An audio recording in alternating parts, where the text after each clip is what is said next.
So I'm giving away free plants to my neighbors, my aloe vera, Cebu blue, spider bunny, Caris acanthia, some string of hearts, Navalia, Synapsis argyrius, jade satin, Addisone white form, golden pothos cuttings, Monstera Addisone narrow form, and Syngonium, my Rhaphidophora tetrasperma tissue culture, and a Monstera deliciosa.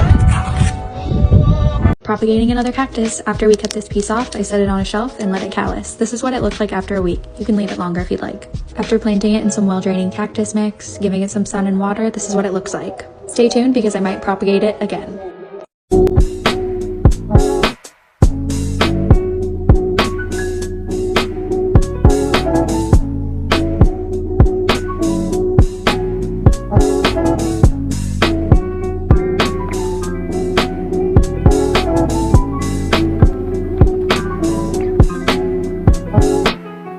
I'm not like big on variegation, but my Brazil philodendron just put out this new leaf that is like exactly almost half, and I just think I had to share that. I just think it's so pretty. Pothos are like that one friend that you let sleep on your couch for a week, and then one day you wake up and the entire place is theirs. They're in your kitchen, your TV room, everywhere you look there's a pothos. These guys will literally grow from anything. This was just a stem with a note on it, and look, more pothos.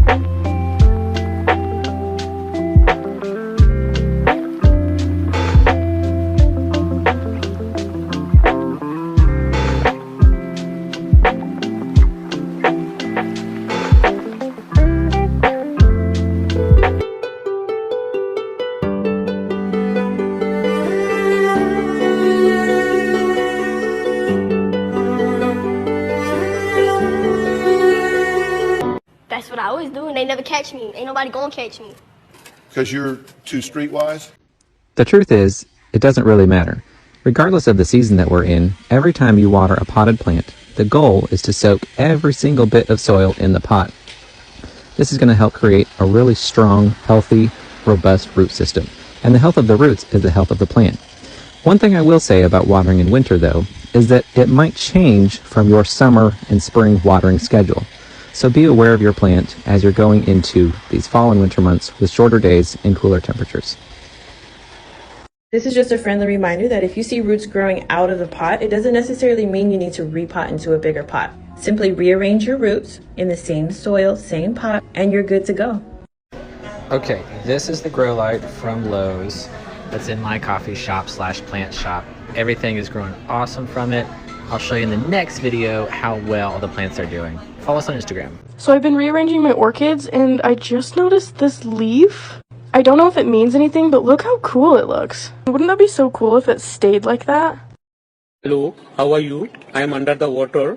Please help me. Here too much raining. I love philodendrons, Mica melano splendid, Veru princess, pedatum beauty, and El Chocoré. They like moss balls to get their leaves a bigger size, 'cause that's just how they grow in the jungle. And I am building a jungle, 'cause I have lots of anxiety. When the sky comes falling, even in the sun don't shine, I got faith in you and I, so put your pretty little hand in. Oh my gosh, guys, I think my mental health is not too bad today. I'm actually having a pretty decent day.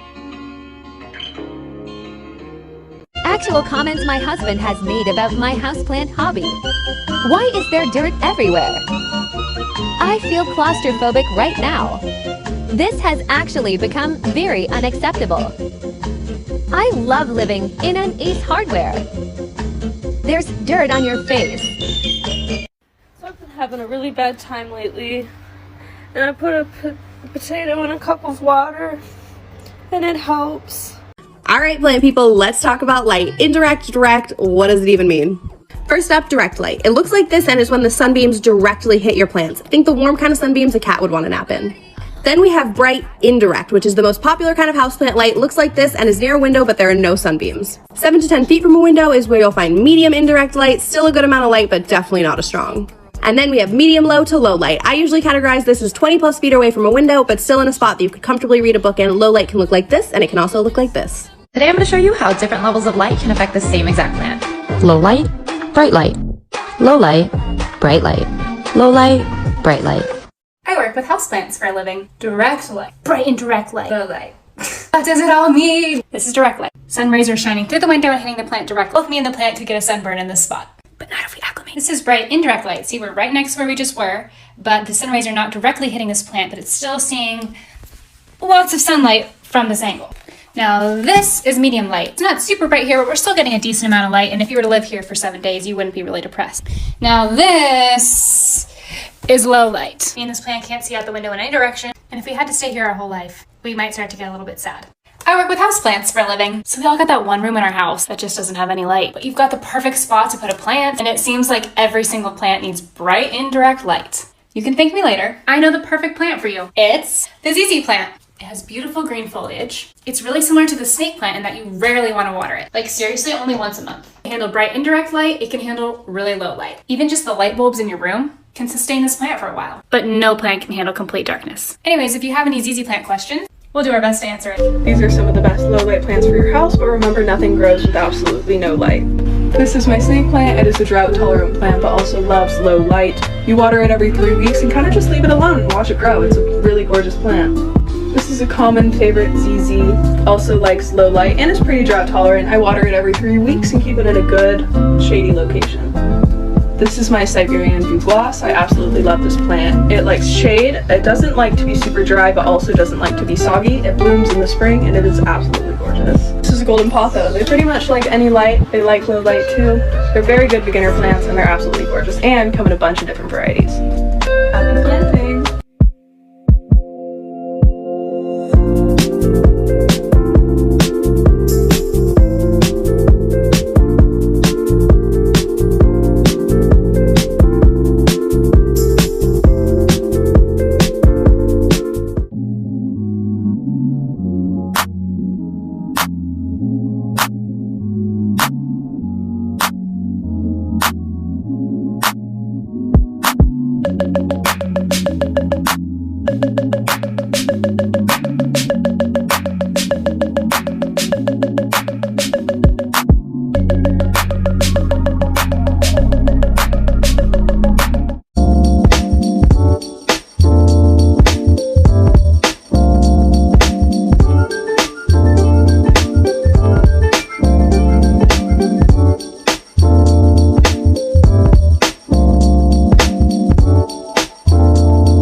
We have west-facing windows, so we get bright light pretty much all day, except in our bathroom.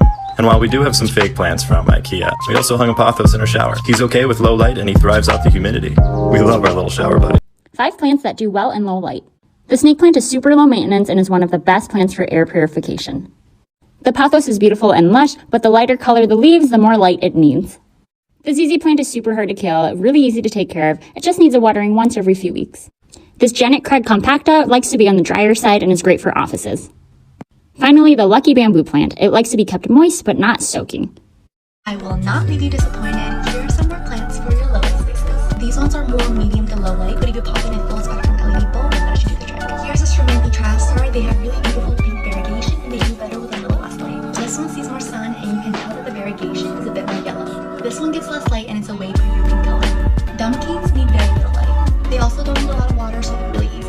Here's another variety that has so much low light. Should I make a serious taste testing my non-toxic plants? Follow for more plant stuff. Bye!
fiddle leaf plant is an awesome indoor plant and definitely one of the go-to plants for millennials nowadays.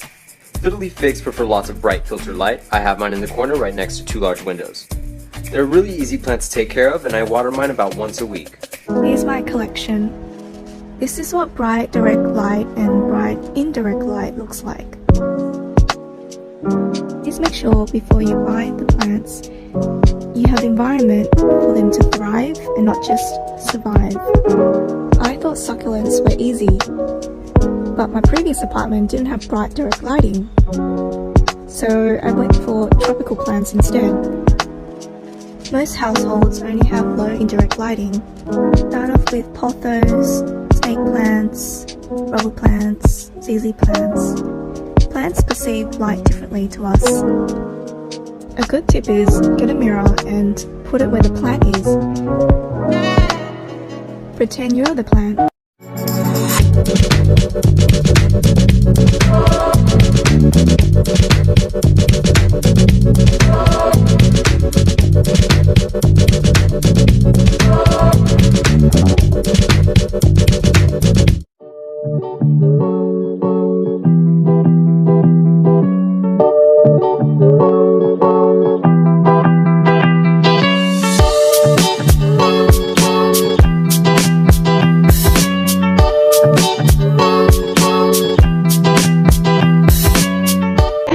West-facing windows in my apartment and I get great light, but I still only keep my houseplants on one half of my apartment, the half that is closest to the light source. I'll show you. So here's my 2 windows, they're west-facing, and I keep all of my kind of extra thirsty for light plants in front of the windows. That's my fig tree, my large Schefflera, my cactus, and then plants that are kind of struggling and need a little bit of an extra boost. For my plants that require bright and direct light, this is about as far as I will put it from the window. So this Monstera loves bright and direct light, and I wouldn't give it any less. Then on the opposite side of my apartment, I keep pothos and a ZZ. So this is where I keep my low light plants.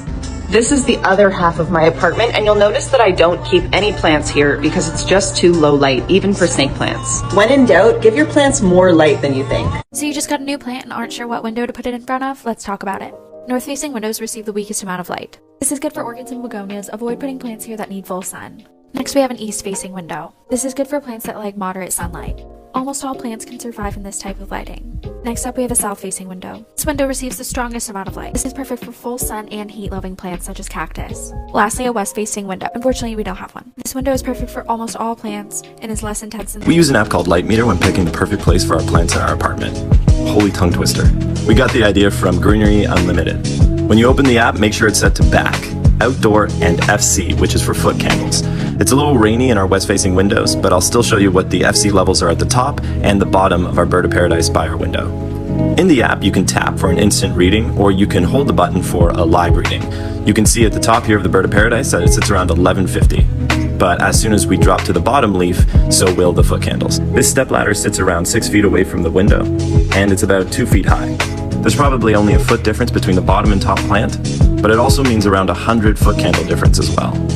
Also, make sure your phone is pointed towards the window and away from the plant when taking the reading. Low-level plants can survive in anything below 100 FC. Medium will do best above 100, and bright and direct level plants should get at least 500 FC.